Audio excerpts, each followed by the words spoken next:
You know, we spoke a little bit yesterday about the fact that the Disney Plus network had put out the first episode of their new docuseries on The Mandalorian, and they focused on the directors. And of course, we know Mandalorian Season 2 is coming later this year. We're all pretty excited. Now, Rob, in that first part, they focused on the directors. And We've got some directors news here. 2 new directors that have joined. Well, they've already shot their episodes, but we're now just finding out that they were there. 2 new directors joining for season 2 is, of course, Robert Rodriguez doing it, and Ant-Man and Ant-Man 2's Peyton Reed have joined. Now, they will be joining John Favreau, who himself is going to direct 1 or 2 episodes. Dave Filoni's returning, and Rick Famuyiwa is also returning to that as well. So we've got some returning directors. We've got a couple of new directors in there. I'm very excited about it. I think Robert Rodriguez to me is a director who is admittedly a little bit hit and miss.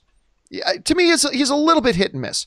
But this sort of gritty Western space style story, to me, if you were to ask me what would be like a perfect kind of project for a Robert Rodriguez and his sensibilities to do, seems to me The Mandalorian would be a pretty good one. And you know what? We probably should have seen this coming, because on John Favreau's Chef show in one of the recent seasons, he had Robert Rodriguez in. So we probably should have seen this coming at the same time.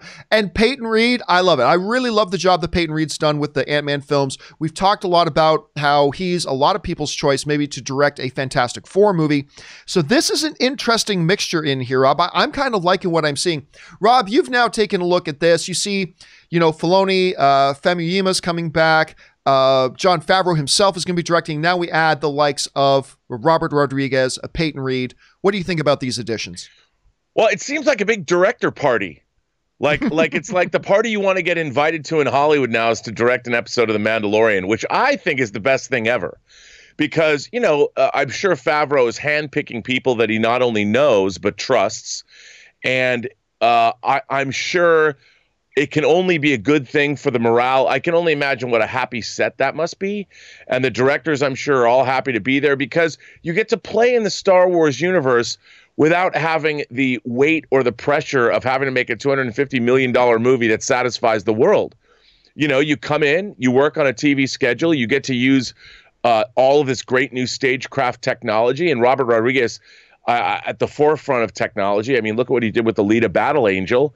And I think it's got to be, what a fun thing to do. And I'm sure there's now a healthy competition amongst the directors to sort of one-up each other in a friendly way. I mean, it was really interesting. One of the things I thought was really interesting about the documentary, John, is that the other directors would kind of come and hang out on the sets of episodes that they weren't directing.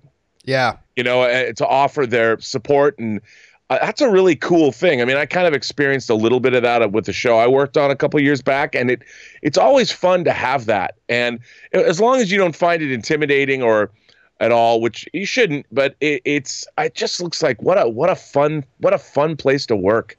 John Favreau he did so in first season, and he's doing it again. He's putting together a really neat collection of directors for the individual episodes.